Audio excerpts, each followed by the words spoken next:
Last year, during a trip to Europe, I visited my old place of employment, Lufthansa German Airlines, at the Frankfurt airport. To train its pilots, they operate several sophisticated full-motion flight simulators that can recreate almost any normal and emergency flight condition. During my many years as an airline captain, I had to pass a check flight in the flight simulator every 6 months to keep my pilot license current. I remember well those intense moments of stress and anxiety, but also the feeling of accomplishment after passing the test. Back then, I was young and loved the challenge. During my visit, one of the Lufthansa executives asked if I would like to give it a try again and fly the 747 simulator one more time.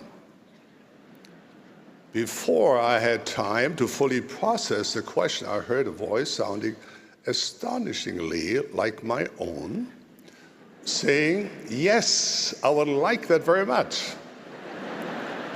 As soon as I said the words, a tsunami of thoughts flooded my mind. I had been a long time since I flew a 747. Back then I was young and a confident captain. Now I had a reputation to live up to as a former chief pilot.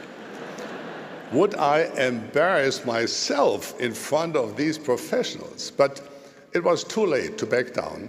So I settled into the captain's seat, placed my hands on the familiar and beloved controls, and felt once again the exhilaration of flight as the big jet roared down the runway and took off into the wild blue yonder, even if it was only simulated.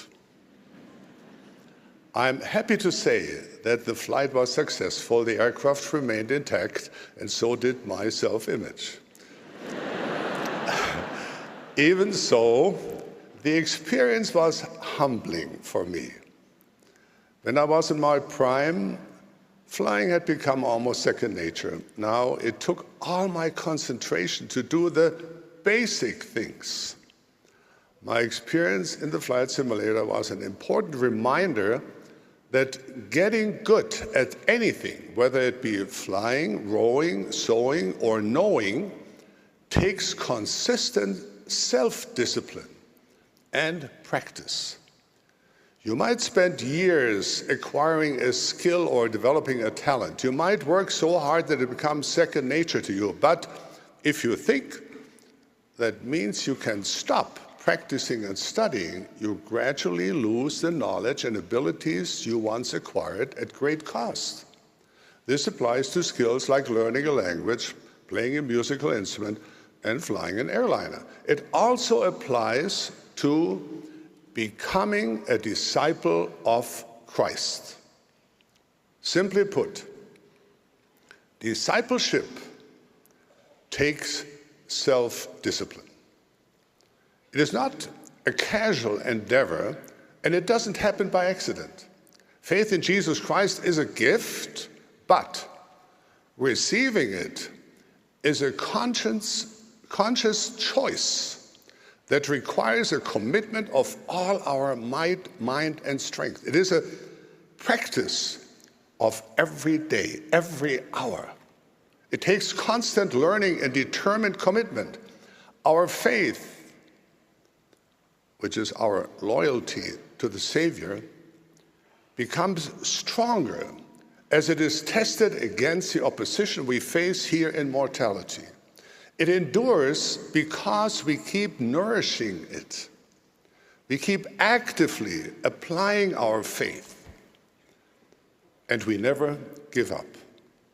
On the other hand, if we fail to use faith and its convincing power by acting upon it, we become less sure of things we once held sacred, less confident of things we once knew were true.